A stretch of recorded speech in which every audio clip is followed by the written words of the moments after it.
She walked down the aisle in a plain silk dress, no title, no entourage, no diamonds, just a chipped ring and a silence that unsettled the elite.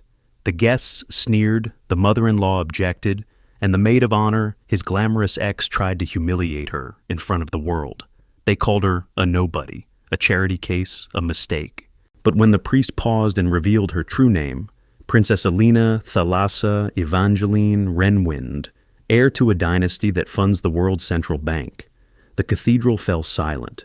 What followed was not just a wedding, but a reckoning. One by one, the powerful fell, and the woman they tried to bury became the crown they never saw coming. Stay until the end. Justice has never worn humility.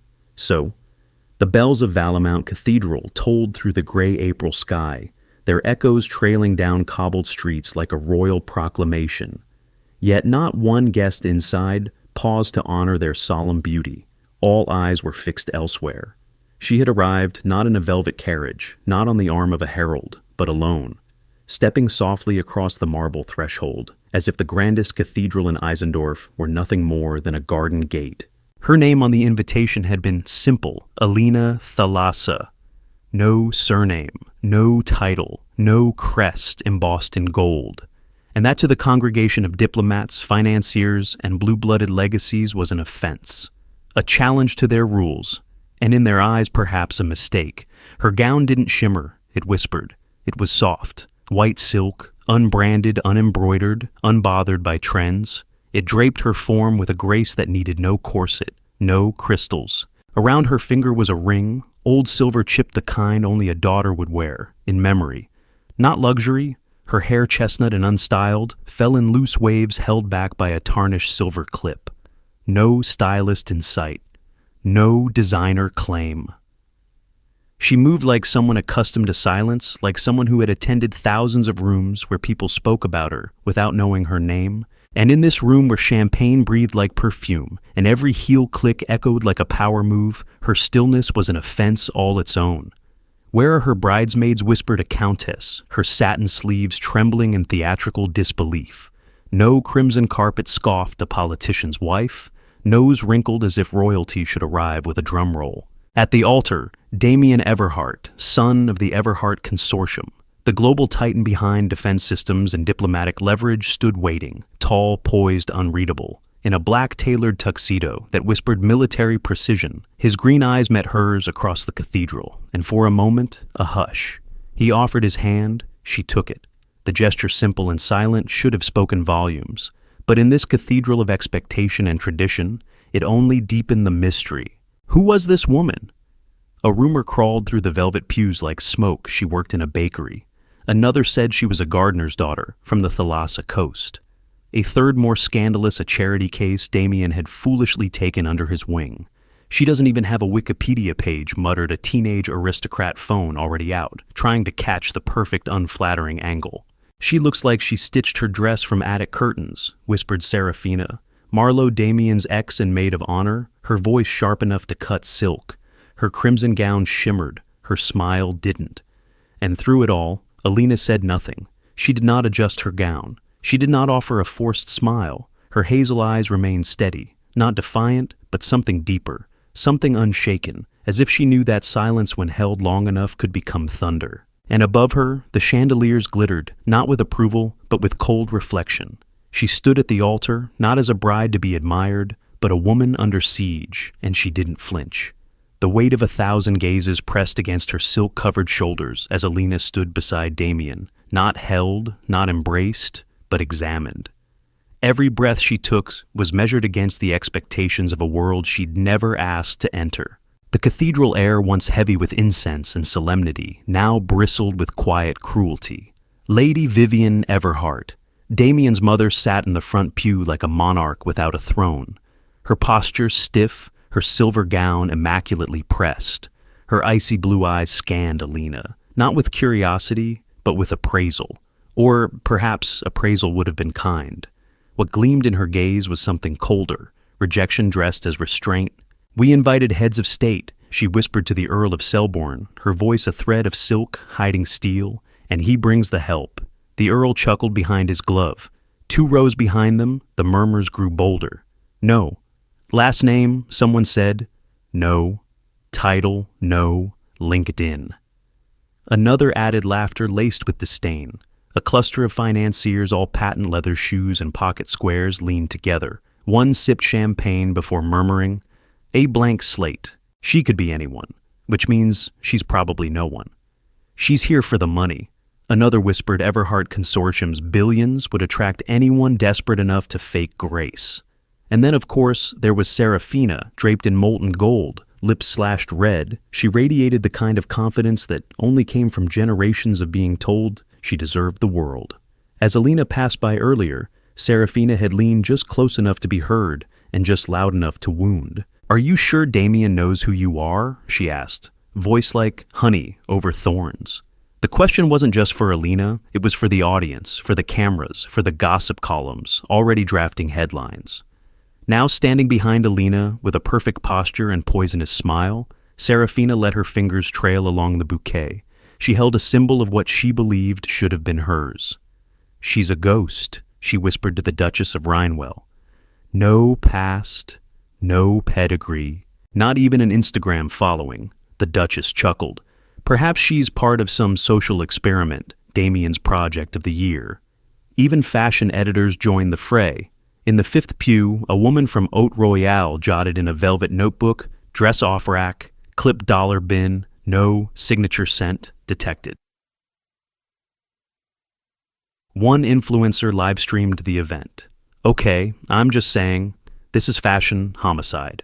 Who shows up at Valemount Cathedral, in thrift store, silk?" And all the while, Alina remained silent. No tears, no rebuttal, no glance at her critics, just the steady rise and fall of her breath, just the chipped ring glinting faintly as the organ hummed a distant note. If her silence unnerved them, they didn't show it. Yet something beneath the marble and velvet was beginning to shift, barely visible like a gathering wind before a storm, because not every storm begins with thunder. Some begin with a woman choosing not to bend. The ceremony hadn't even begun, and already Alina Thalassa had become the centerpiece of a masquerade. She never asked to join, not of masks, but of polished cruelty. Every glance, every chuckle masked in napkins, every whispered insult behind jeweled fingers was aimed like a dagger. And the daggers kept coming. She had barely taken her place at the altar when it happened. Serafina Marlowe, in a masterstroke of feigned clumsiness, stepped forward, her golden gown cascading like liquid wealth, and as she passed behind Alina, her heel caught on the hem of Alina's gown. A sharp tear, soft but unmistakable, the whisper of silk parting beneath strain, echoed louder than the organ's lull. Serafina gasped theatrically and clutched her chest as though she'd broken a relic. "Oh, darling," she cooed, her voice pitched just high enough for the first 5 pews to hear. "Your gown's unraveling already. Such fragile fabric."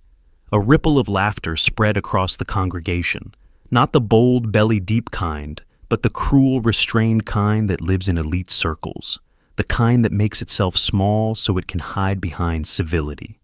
Alina didn't flinch. She reached down calmly, smoothed the torn edge, and stood again with the same quiet grace. But the mockery didn't stop there. A passing server, likely goaded by whispered dares from a group of young aristocrats near the side, Chapel stumbled beside her, splashing a deep red wine dangerously close to the hem of her dress. A gasp swept the room. The stain didn't land directly. It grazed, but the symbolism was there. Red against white, a taint, a mark, a message. The aristocrats burst into soft, calculated laughter. One of them, a boy no older than 20, with a loosened silk tie, leaned toward his companion. "Bet she's the gardener's daughter," he whispered. "If not the gardener herself." His companion nodded. "She wears poverty like perfume." A viscountess, fingers heavy with diamonds, pointed at Alina's ring. "That chip," she said, voice like silk soaked in venom. "Did she fish it out of a pawn shop?" Her friends giggled. Their laughter didn't echo. It clung like humidity, like judgment. Even the fashion critics had rejoined that clip in her hair. One hissed, styled in a barn. "I swear." A blogger with 1 million followers streamed live commentary from the aisle. "She is wearing a crime scene. This is couture sacrilege." Her camera zoomed in on the torn seam Serafina had caused. "Oh yes," confirmed, Valemount wedding, already a meme, and in the center of it all, Alina stood still. Unmoved, the taunts lashed her like whips, each insult meant to cut a piece of her away.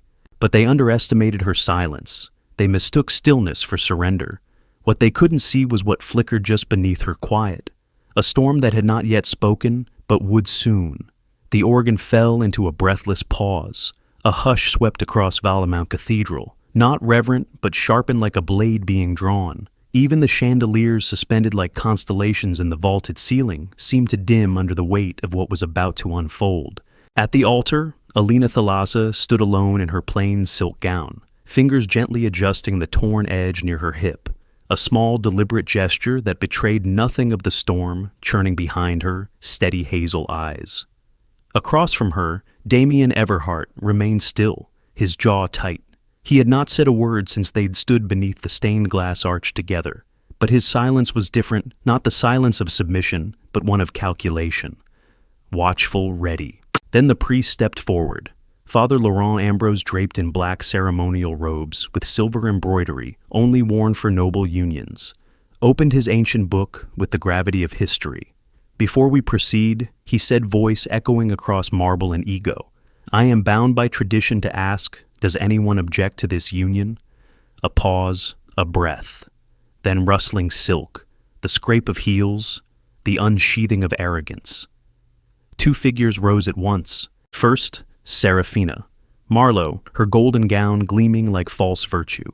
A microphone previously hidden in her clutch slid into her manicured hand with practiced ease.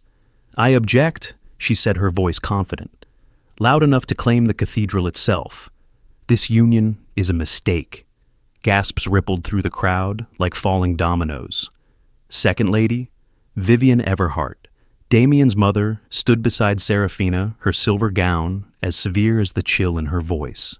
If Alina truly cared for Damien, she said, addressing the congregation like a magistrate, she would never have let him walk into disgrace. The word disgrace landed like a slap. Some guests turned away in discomfort. Others leaned in hungry for more. The whisper storm reignited instantly. This is it, someone muttered. The family's putting an end to it. She won't recover from this. She'll be escorted out before the vows. The teens near the side chapel who'd earlier mocked her ring and hair now began recording again their excitement, a cruel undercurrent.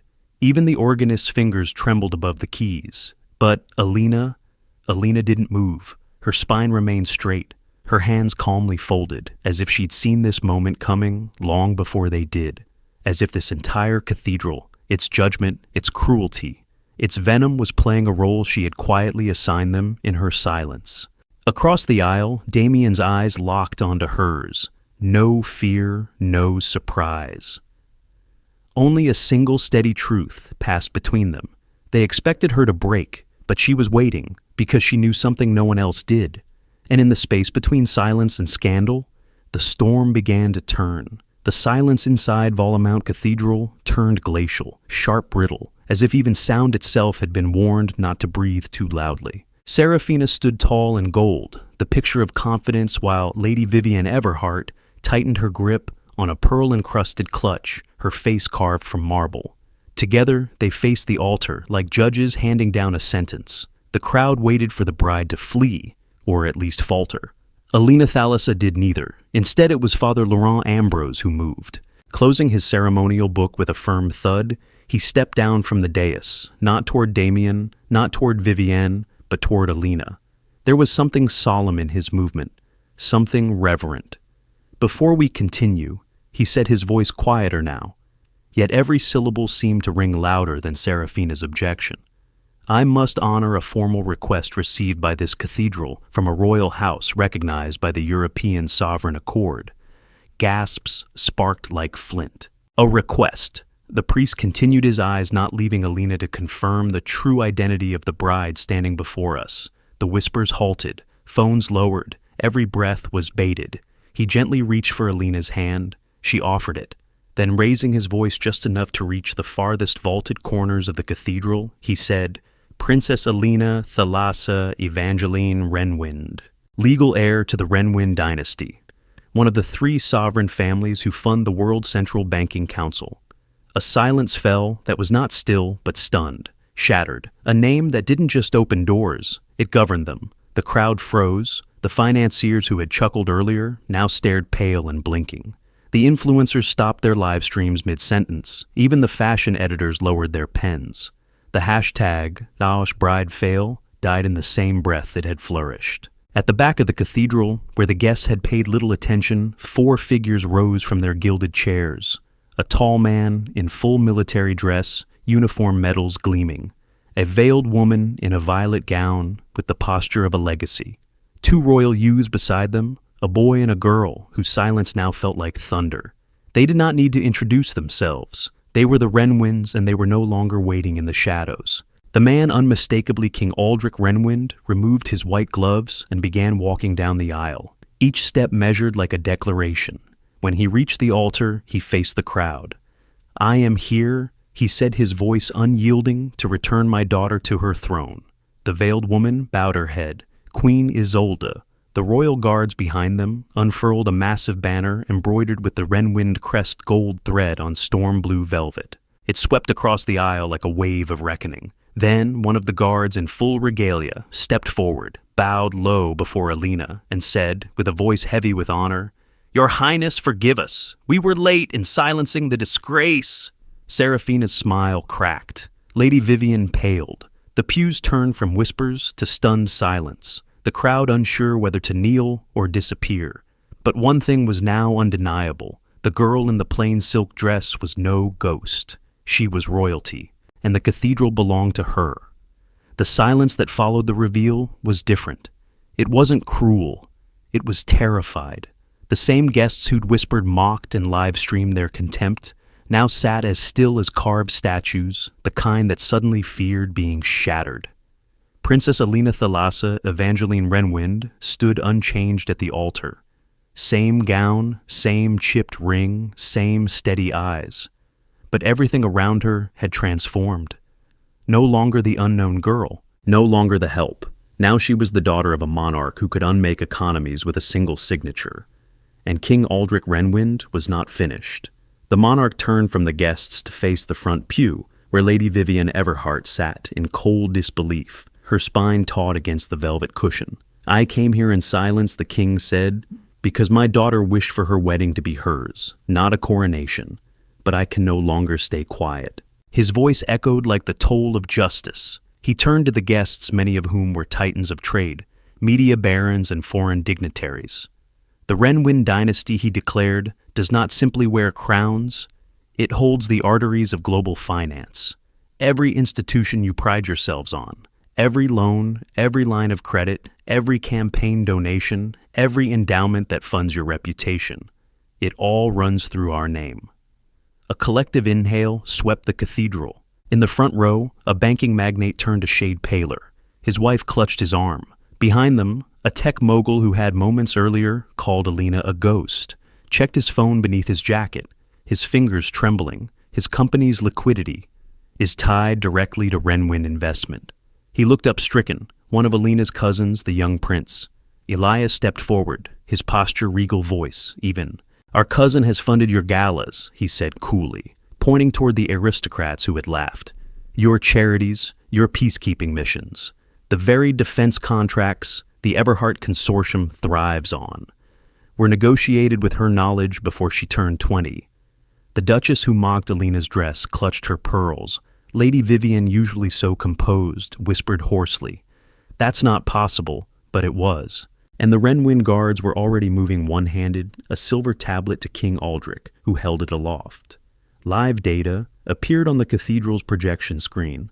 One by one, graphs and charts displayed the financial underpinnings of the room's most powerful guests, their debts, obligations, partnerships, all connected to Renwind banks. The silence cracked. Someone in the sixth pew dropped a champagne glass. Seraphina, Marlowe took a half step back. Her perfect crimson lips lost their curve. A ripple went through her as her mind caught up her luxury jewelry empire. Financed through Renwind bonds. King Aldrich turned to her, not with anger, but with icy precision. "You mocked a princess," he said, "who holds the loans on your empire." She opened her mouth, but no sound came. The screen blinked again. Marlowe Lux. Holdings under investigation, stock plummeting. The camera flashes ceased, the live streams ended, because suddenly, no one wanted their face tied to the ridicule that had just become treasonous in tone. And at the center of it all, Alina stood quietly, her hands folded, her chipped ring gleaming not as an imperfection, but as a symbol of where she'd come from, of what she had chosen to hide and of what she was no longer willing to forgive. Panic wears a sharp scent. Not fear exactly, but a sour blend of sweat and realization. It drifted now through Valemount Cathedral like a rising fog. The projected screen still aglow, above the altar displayed plummeting stock tickers. Marlowe Lux Holdings, 32%, and falling red lines bled across every name tied to the Renwind financial network. And in this cathedral, that meant nearly everyone. Guests began to shift uncomfortably in their seats, backs straighter, shoulders tighter. A fashion editor, once smug in her velvet, quietly shut her notepad. An investment CEO typed frantically on his phone beneath the pew, his expression collapsing by the second. But it was Serafina Marlowe who bore the brunt of the first blow. She staggered backward, gold gown no longer radiant, her confident posture cracking. The woman who'd once orchestrated cruelty now trembled beneath the cathedral lights. I didn't know, she whispered more to herself than anyone else. No replied. Prince Elias, his tone sharp but calm. You didn't ask. A Renwind guard approached and handed her a second tablet glowing red with headlines from international outlets. Breaking Marlowe, Lux Faces, Renwind freeze, immediate audit requested, Empire, unstable market reaction, shock and exodus. She stared at it, paralyzed. The laughter she'd weaponized earlier had long died. Even her so-called allies now shifted away. One media mogul removing his arm from her chair, another tech influencer deleting their collaborative post in real time. Across the aisle, Lady Vivian Everhart sat ghost-pale, gripping the pew. She looked not at Alina nor at King Aldrich, but at the projection above her, where the Everhart Consortium's international contracts were now being reviewed by Renwind regulators. I had no idea, she muttered. I'm sure you didn't, said Queen Isolde Renwind, stepping forward for the first time, her pale violet gown trailing like mist. Her voice was soft, dangerous in its softness. My daughter rebuilt economies while you discussed whether her dress was designer. A wave of shame rippled through the crowd. One by one, the once mighty began to rise, not in pride, but in submission. A countess who had called Alina a shadow bowed her head. I was wrong, Your Highness. A billionaire financier who had toasted to Damien's mistake stepped forward, lips dry. I should never have spoken your name with such ignorance. A baroness who had mocked the chipped ring knelt. My words were cruel. I ask your forgiveness. It was no longer a wedding. It had become a court, and Alina its sovereign. Still she said nothing. She did not need to. Her silence backed by the crest of the Renwind. Dynasty had become a blade that trimmed away deception with every breath. In the pews, even those who hadn't spoken aloud looked shaken, because they had laughed. They had nodded. They had remained silent when the room tried to shame a sovereign, and now they understood the cost. At the altar, Damien reached for Alina's hand again. She let him take it, and though her eyes remained forward, the press of their palms spoke clearly. Let them feel what they tried to bury. She had ruled rooms like this one for decades. Lady Vivian Everhart, widow of a war baron, mother to the heir of the Everhart Consortium, keeper of ancestral reputation. Her glacial blue eyes had silenced senators. Her signature could tilt political funding. Her approval was currency. But now beneath the cold stares of a royal dynasty, even she looked small. She rose slowly from the front pew, the weight of her silver gown more noticeable than ever. Her voice, when it came, trembled the echo of a woman who just realized her seat at the top had always been borrowed. I misjudged you, she said, her tone hushed but audible. Princess. Alina didn't move. She didn't need to. Vivian swallowed hard and glanced at her son. Damien Everhart, who stood tall beside Alina, gave no nod of comfort, only calm resolve. He held Alina's hand tighter now, his stance not of a groom, but of an ally. Vivian turned toward King Aldrich Renwind, who waited like a storm dressed in metals. My intention was never to insult your house. Yet you did.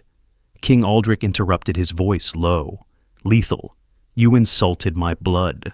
In front of a world that still owes us interest, the room stilled. Every syllable dropped like a coin into the chest of the cathedral's hush. He gestured to his guard, who stepped forward with a sealed dossier, ornate royal blue, marked with the insignia of the Renwind crown. Presented here, the king declared, are the defense contracts signed between Everhart Consortium and our foreign trade councils. A conservative estimate of dependency, 42% of your standing power. He looked her dead in the eye. You questioned whether my daughter was worthy of your name, Lady Everhart, but tell me, is your house still worthy of hers? Gasps echoed. No one laughed now. Vivienne's lips parted, but nothing came out. Her eyes widened in slow horror as she glanced back toward her political allies, only to find empty space. The senator who once clung to her social calendar now looked away. The oil tycoon who had cheered her speeches silently slid further down the pew. Even her family's investors, long loyal to her presence, now took out their phones, not to text, but to distance from her, from the sinking Everhart name. Queen Isolde stepped forward again. We offered silence, she said, her voice as graceful as it was damning. You answered with scorn. My daughter chose humility. You chose arrogance. She placed a single white-gloved hand over her heart. And now she finished you. Face the return on that investment. Vivienne's silver gown, once regal, now shimmered like foil beneath judgment. Slowly she lowered herself, not to the floor, not fully, but enough, just enough to mark surrender. A woman who had built her power on perception. Now, kneeling before the truth, Alina said nothing. She only adjusted the clip in her hair, the same tarnished silver piece that Vivienne once mocked, and turned her gaze back toward the priest. The storm had passed her, but it was far from over. The atmosphere inside Valemount Cathedral no longer crackled with whispers or judgment. That electricity once fueled by mockery had shifted. Now it pulsed with something heavier, holier, reverence. The royal crest of house. Renwind hung above the altar like a standard in battle reclaimed. The banner's gold thread shimmered in the overhead light, as if it were woven with lightning itself. But at the center of it all stood Alina, still in the same unadorned gown, the tear at her side carefully mended by one of the Renwind ladies-in-waiting. During the momentary recess, her chipped silver ring still clung to her finger. Now, it didn't look broken. It looked like a relic, the kind of kingdoms is built on. The same guests who had sneered behind champagne glasses were now sitting straight-backed, their hands folded. Some clutched programs like prayer books. Others glanced at their shoes, unable to meet her eyes. Father Laurent Ambrose returned to the altar voice, steadier now, as if he too felt the gravity had changed. We will now resume, he said, what was once a wedding, and is now something greater. Alina didn't smile, but she did finally speak, not to the room, to Damien. Still here? She asked quietly, her voice soft, not unsure, just intimate. He didn't hesitate. Always, he replied. Then slowly, almost reverently, Damien Everhart knelt before her. Not for show, not for penance, but for understanding. He took her hand, lifted it to his lips, and kissed the chipped ring. She never had to be worthy of our name, he said, turning his gaze to the crowd. We should be asking if we're still worthy of hers. A shiver passed through the cathedral. Some guests looked away. A bridesmaid near the aisle wept silently. Even one of the young Everhart cousins lowered their eyes in guilt. An investor nervously deleted a tweet on his phone, something cruel posted only an hour ago. Now, a liability from the back of the cathedral. Prince Elias and Princess Lysandra. Renwind stood and began walking forward. Their posture was perfect, their steps in harmony, their faces expressionless except for their eyes. When they reached Alina, Elias gave a single respectful bow. She is our blood, he declared, and today the world remembers who she is. Then, in a single practiced motion, both royal cousins dropped to one knee, not just for Alina, but in recognition of everything that had transpired. Not far behind them, the Renwind guards saluted in unison, their blades drawn in ceremonial angles across their chests. A duchess stood, then a senator, then an oil baron. Within moments, nearly the entire cathedral, all those who had doubted, mocked, or underestimated her, stood. Some even knelt. The organ swelled again this time, not as prelude but as triumph. Alina turned slightly toward Damien. He looked up at her from where he knelt. "Do you still want to marry me?" she asked, not with sarcasm, but with strength. Damien smiled. "I never wanted anything else." And as Father Ambrose opened his book again, the cathedral, once a theater for scorn, transformed into a coronation hall. The wedding resumed, but this time it wasn't for appearances. It was for truth, and truth in that moment wore no diamonds, only a simple ring, a quiet crown, and a name that no one would ever again forget: Princess Alina Renwind. As Father Laurent Ambrose declared, the union of Princess Alina, Thalassa, Evangeline, Renwind, and Damien Everhart. The words carried not only tradition, they carried restoration. The Renwind banner suspended behind them in its blue and gold brilliance fluttered ever so slightly in the rising draft of the organ's triumphant swell. The cathedral, once the site of whispered cruelty, now resembled a throne room, and its queen had never needed a crown to claim it. The final words left the priest's lips: "I now pronounce you, bonded in legacy and in vow." The audience rose, some clapped, others hesitated. But slowly, undeniably, cheers grew the applause, building not out of habit, but out of sheer stunned reverence. And in that sacred moment, Princess Alina, the girl they once called a servant, a ghost, a joke, stood with Damien beside her. Not as someone reclaimed, but as someone who had always been undeniable, Bestfarius. But justice wasn't finished. King Aldrich Renwind stepped forward one last time, the projection screens above flashing again. Not with charts now, but with orders. "Those who slandered my daughter," he said, voice steeled, "will find their influence severed, their alliances voided, their debts collected." And one by one, the consequences rippled outward. A baroness who had laughed at Alina's hair clip wept openly as her family's trade contracts were revoked on screen. A tech mogul pale as marble watched his name drop off the board of a major defense project. His boardroom allies had already abandoned him. Serafina Marlowe Gold. Gown, wrinkled lipstick, faded satin, crumpled near the edge of a pew. A guard handed her a tablet. Marlowe Lux Holdings, under audit shareholders. Withdraw. Assets frozen by royal order. Online her name trended again, but this time not in triumph. Marlowe meltdown. Renwind reckoning. A reporter without royal clearance was escorted out. A group of socialites who had mocked Alina's chipped ring were politely but firmly told, "You're no longer on the guest list." The cathedral emptied, but not in chaos. Incorrection, like a machine purging its flaws. At Crossbaporst. Down. And at the center of it, all still in the same plain silk gown, stood Alina. No embroidery, no designer label.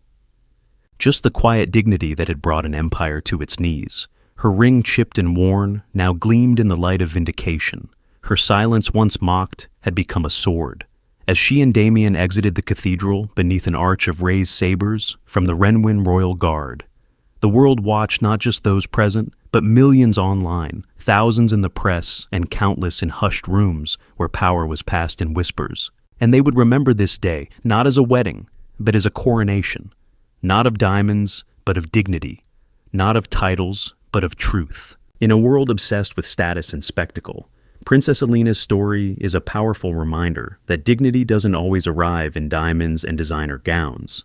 Sometimes it enters quietly in a chipped ring, a steady gaze, and the kind of silence that shakes empires. What began as public humiliation became a masterclass in restraint, legacy, and poetic justice. The people who mocked her weren't just silenced. They were exposed undone by the very arrogance they wore as armor. This is one of the most extraordinary reversals of power we've ever seen, notes Dr. Marianne Holloway, a royal historian.